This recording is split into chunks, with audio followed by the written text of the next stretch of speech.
अस्सलाम वालेकुम, मैं हूं आपका मिर्ज़ा साहब। उम्मीद है आप बाखैरियत होंगे और रमज़ान के रोज़े रख रहे हैं, रमज़ान की बरकतें खूब लूट रहे हैं। लेकिन उसके साथ साथ मेरे नाम के स्टूडेंट्स की एग्ज़ाम भी आ गए हैं। परसों हमारा पहला पेपर है इंग्लिश का। सो आज हम उसी पेपर के मुतालिक डिस्कस करने जा रहे हैं। आज हमारी इस वीडियो में हम डिस्कस करेंगे कि how can we get 19 marks from objective. English की objective plays a very important role in securing good marks. If we want to if we succeed to get 19 marks in objective, then our total in English will be very graceful. So today we will learn कि हम किस तरीके से काम करें जो हमारे objective में 19 नंबर पूरे आ जाएं. डेफिनेटली आप बड़े बहादुर और मेरे ग्रेट स्टूडेंट्स हैं, बड़े मेहनती, बड़े डिवोटेड, बड़े डिवोशन वाले स्टूडेंट्स हैं. आप लोगों ने खूब मेहनत की होगी ऑलरेडी और अपनी तरफ से फुल एफर्ट लगा दी होगी कि आपके 19 मार्क्स पूरे आ सकें. लेकिन मज़ीद ऐसी काफ़ी चीज़ें हैं जो अगर हम डिस्कस करें आपस में तो हमारे अंदर ऐसे बेशुमार शॉर्ट कमिंग्स होंगी जिन पर हमें काम करने की ज़रूरत होगी. सो हम वक्त ज़ाया किए बगैर अपने असल जो हमारा आज का टॉपिक है उसकी तरफ आएंगे. लेकिन उससे पहले मैं गुजारिश करूँगा कि सब्सक्राइब कर दीजिएगा. अगर आप मेरे चैनल पे न्यू आए हैं, मेरी वीडियो को पूरा वॉच करिएगा ताकि आपको पूरी तरीके से मेरा मोटिव, मेरा ऑब्जेक्टिव, मेरी टिप्स समझ आ सके. और मेरी इस वीडियो को दूसरों के साथ शेयर भी कीजिएगा ताकि जिस तरह मैं आपके काम आ रहा हूँ इस तरह आप भी दूसरों के काम आ सके. सो आज आइएगा ऑब्जेक्टिव की तरफ कि ऑब्जेक्टिव के 19 नंबर हम कैसे हासिल करेंगे. जी, ऑब्जेक्टिव की अगर हम बात करें तो बेटा 19 नंबर की आपको ऑब्जेक्टिव आती है. जिसका जो क्वेश्चन नंबर 1 है वो आता है choose the correct form of verb and circle it. इसके लिए या तो आपको टेंसेस कंप्लीट आने चाहिए. अगर आपको टेंसेस कंप्लीट नहीं आते तो दूसरा ऑप्शन है कि आपके पास जो बुक पे दिए गए हैं सेंटेंसेस वो तैयार हों. आपकी इंग्लिश ग्रामर कंपोजिशन है इंग्लिश ग्रामर कंपोजिशन जो है उसका हम पेज नंबर 161 खोलेंगे. ये देखिएगा 161. अब यहाँ पे वर्ब वाला क्वेश्चन आपको नज़र आ रहा है. अब देखिएगा ये सेंटेंसेस है बेटा जी, यहीं से आपको 5 नंबर के सेंटेंसेस आते हैं. ये 161 से 166 तक आपको जुमले मिलते हैं. अब मिसाल के तौर पर ये देखिएगा, अक्सर पेपर में ये जुमला आपने देखा होगा, are they sitting idle, she loves her cat very much, it is raining at present. इसी तरह she speaks English quite well, they go to sleep at 10. इसी तरह यहाँ पे देखिएगा ये जुमला भी आपको अक्सर आता है, how long ago you wait here sorry. इसी तरह ये देखिएगा ये जुमला भी अक्सर आता है, it began to rain an hour ago. इसी तरह ये जुमला भी अक्सर आता है, ही लेफ्ट 20 मिनट्स अगो. इसी तरह ये जुमला देखिएगा, I met her in the plane. इसी तरह यहाँ पे अगर हम देखें ये जुमला भी बड़ी दफ़ा पेपर में आता है, they will leave for London tomorrow, I shall see him next Monday. ठीक है. और इसी तरह यहाँ पे आ जाइएगा, आगे भी आप देखिएगा ये जुमले आपको बड़े ज़्यादा जो है पेपर में आती हैं. तो इन शॉर्ट ये है कि जो आपका ये 5 नंबर का जो क्वेश्चन है ये आपकी इंग्लिश की ग्रामर के 161 से 166 तक जो पेजेस हैं वहाँ से आता है. इसी तरह ये देखिएगा ये जुमला भी है, द कायदे आज़म वर्कड वेरी हार्ड. ठीक है. तो आपने यहाँ से रट्टा लगा लेना है. पहली ऑप्शन तो ये टेंसेस आने चाहिए, टेंसेस नहीं आते तो आपने यहाँ से रट्टा लगा लेना है. ठीक है जी. उसके बाद दूसरा आपका जो क्वेश्चन आ जाता है बेटा जी वो है choose the correct spelling and circle it. अब यहाँ भी आपकी अपनी जो रीडिंग है ना वो मैटर करती है। मिसाल के तौर पर जब आप लेसन याद करते हो, पढ़ते हो, तो आपकी रीडिंग जो है वो बेस्ट होनी चाहिए। और ये इसका कोई स्पेसिफिक सिलेबस नहीं है। अगर मैं बात करूँ आपकी इंग्लिश ए की, तो हम टीचर यही मोस्टली एनालिसिस करते हैं कि आपकी इंग्लिश की बुक के ऊपर ये जो वोकेबलरी होती है इसको पढ़ा जाए।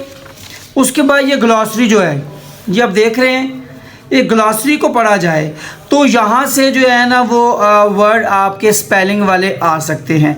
लेकिन इन जो मजमूई तौर पे हमारी जो थिंकिंग है वो ये है कि आपका ये जो क्वेश्चन है स्पेलिंग वाला, ये आपकी रीडिंग पे डिपेंड करता है। अगर आपकी रीडिंग अच्छी है तो ये 4 नंबर आप इजीली ले सकते हो। बस उड़ते दीगर वही पाकिस्तानी कौम वाला हिसाब है, जुगाड़ तो हम लगा ही लेते हैं। ठीक है। तीसरी अगर हम बात करें तो choose the correct option and encircle it.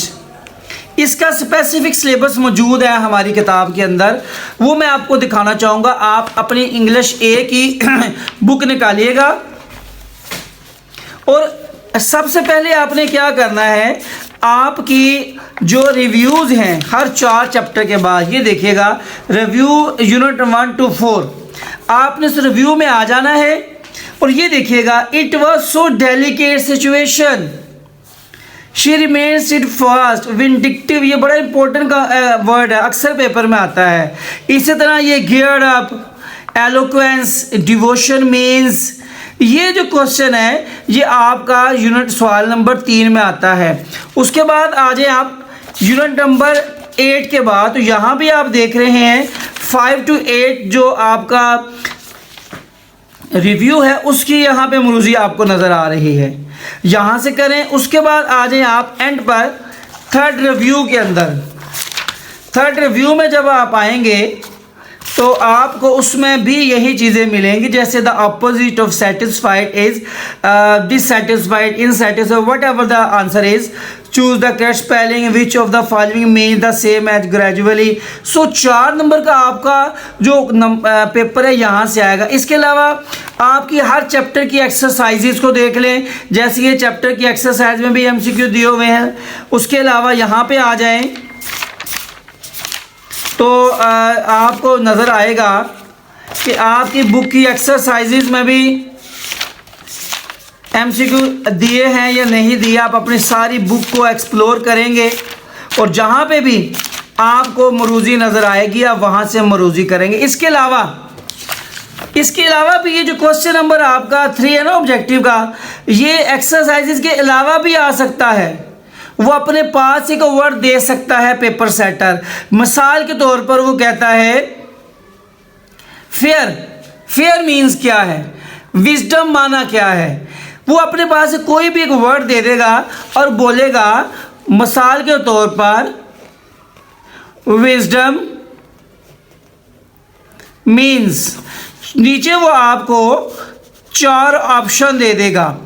In short कहने का मतलब ये है कि इस क्वेश्चन के मुताल्लिक भी नोबडी इज श्योर कि ये टेक्स्ट बुक से ही आएगा, ये बुक से हटकर भी आपसे पूछा जा सकता है, ये बात ज़हन में रखिएगा। अब आ जाता है आपकी ऑब्जेक्टिव का सबसे मुश्किल और चौथा question, choose the correct according to the grammar and circle it. Grammar जो है ना ये सीखनी पड़ेगी आपको। अब मैं आपको मिसाल देता हूं, cooking according to grammar is a gerund. First of all हमें सीखना है कि व्हाट इज जेरेंट। सो हमें जब जेरेंट को सीख लें कि जेरेंट क्या है, तो फिर कोई सा भी वर्ड आ जाए। मिसाल के तौर पे मैं आपको बताता हूं कि what is gerund, when verb works as a noun it is called gerund. मिसाल के तौर पर प्ले वर्ब है, जब हम लिखेंगे प्लेइंग तो ये इसका जेरेंट है। इसी तरह आप देखेंगे कुक का माना है पकाना, लेकिन जब हम बनाएंगे इसे कुकिंग तो ये जेरेंट बन जाएगा। इसी तरह आप देखिए कि वॉच, जब हम लिखेंगे वॉचिंग तो ये बन जाएगा जेरेंट। अब क्वेश्चन पैदा होता है कि सर जी जो प्रेजेंट पार्टिसिपल फॉर्म है, वर्ब की फॉर्म है जिसके साथ आईएनजी लगता है, ये तो वो भी है, लेकिन पॉइंट याद रखिएगा कि आपकी आईएनजी वाली फॉर्म वाला जो वर्ड है, अगर उससे पहले हेल्पिंग वर्ब नहीं लगा हुआ या आईएनजी वाला जो आपकी फॉर्म है सेंटेंस के शुरू में आ रही है या जुमले के आखिर में आ रही है, then it is gerund, not present participle.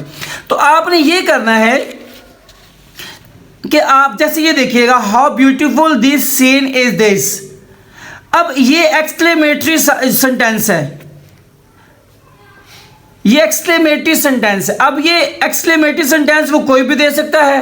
What a beautiful flower is, what a beautiful scene is this, alas we have won the, alas we have lost the match, hurray we have won the medal. यानी कोई सा भी वो exclamatory sentence आपको देकर उसके मुतालिक आपसे राय ले सकता है। अब ये क्वेश्चन आपका ग्रामर पे डिपेंड करता है। अगर आपकी ग्रामर लूज है, आपने जरन के मुतालिक, इन्फिनेटिव के मुतालिक, प्रेपोजिशनल फ्रेज के मुतालिक, एक्सक्लेमेटरी सेंटेंस क्या है, एडवर्ब क्या है, एडजेक्टिव क्या है, पोजेसिव प्रोनाउन क्या है, रिलेटिव प्रोनाउन क्या है, रिफ्लेक्सिव प्रोनाउन क्या है, इंडेफिनेट प्रोनाउन क्या है, अगर आपने ये चीज़ें नहीं सीखी तो फिर दो ऑप्शन है कि जो बुक में मरूजी है उसको अच्छे तरीके से तैयार कर लें, उसके बाद आप बॉर्डर पेपर ले लें, उसकी ऑब्जेक्टिव को अच्छे तरीके से तैयार कर लें।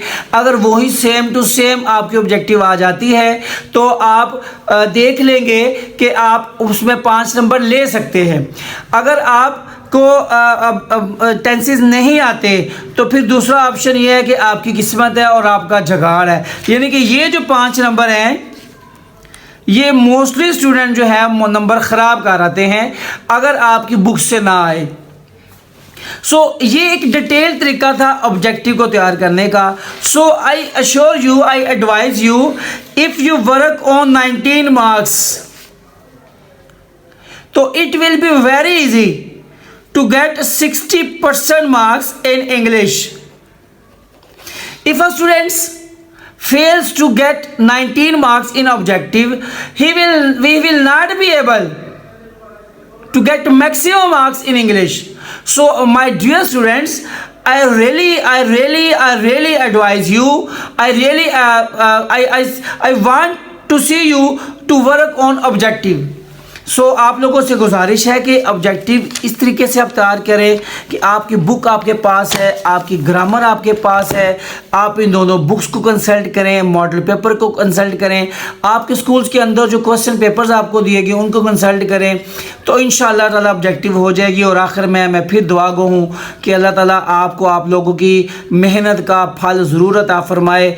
आप भी दुआ कीजिएगा अल्लाह ताला मुझे भी सेहत दे, आप लोगों की खिदमत करने की मज़ीद तौफीक दे। अपने लिए भी दुआ कीजिएगा, मेरे लिए भी। अल्लाह ताला हम सब को सलामत रखे, अल्लाह ताला हम सब का हामी और नासिर हो। जज़ाकल्लाह। अस्सलामु अलैकुम।